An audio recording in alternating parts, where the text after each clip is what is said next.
نحمدہ ونصلی علی رسولہ الکریم اما بعد۔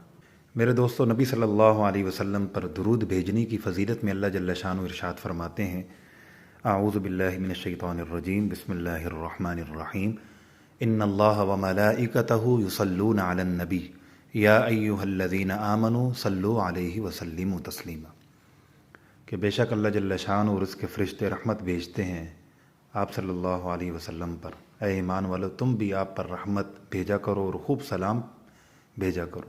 میرے دوستو، حضرت ابو طلحہ رضی اللہ عنہ کہتے ہیں کہ ایک دن نبی صلی اللہ علیہ وسلم تشریف لائے، چہرہ مبارک پر بشاشت کا نور تھا۔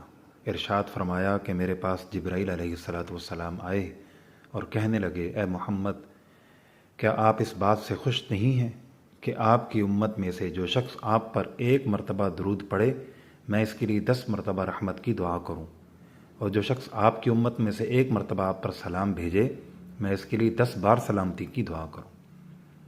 اور ایک حدیث میں یہ بھی آتا ہے کہ جو شخص مجھ پر درود پڑھتا ہے، فرشتے اس کے حق میں اس وقت تک دعائے رحمت کرتے ہیں جب تک وہ اپنے عمل میں مصروف رہتا ہے۔ اب یہ بندے پر موقوف ہے کہ زیادہ درود پڑھے یا کم پڑھے۔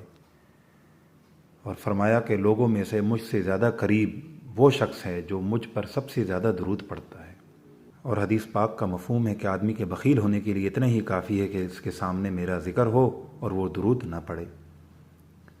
اور حدیث پاک میں آتا ہے کہ میری امت میں سے جو شخص مجھ پر درود پڑھے گا، اس کے لیے 10 نیکیاں لکھی جائیں گی اور اس کی 10 برائیاں مٹا دی جائیں گی۔ اور ایک حدیث میں یہ بھی آتا ہے کہ جو شخص کسی کتاب تحریر میں مجھ پر درود پڑھے گا، فرشتے اس کے لیے اس وقت تک دعائے رحمت کرتے رہیں گے جب تک کہ میرا نام اس کتاب میں رہے گا۔